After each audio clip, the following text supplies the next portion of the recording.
જય શ્રી કૃષ્ણ અને જય જલારામ બધાને। તો જો સવારના 7:30 થઈ ગયા છે અને અમારે શ્રેયાબેનના મામાના ઘરે જવાનો ટાઈમ થઈ ગયો છે। એટલે જો શ્રેયાબેન ક્યારના ઉતાવળા થાય છે અને ગેટ આગળથી ખસતા જ નથી। જો હું તમને બતાવું। શ્રેયા, આમ જો, અહીંયા આવો।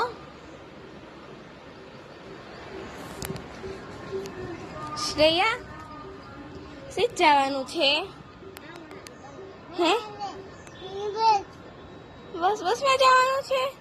સીધ જવાનું છે મામાને ઘરે?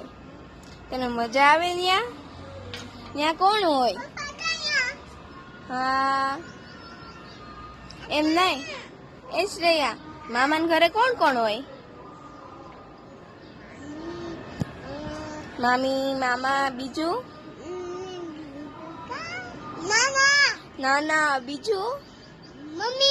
મમ્મી, બીજું કોણ હોય?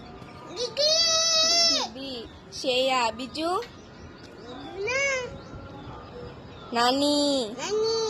હા હાલો હાલો, જવું છે ને?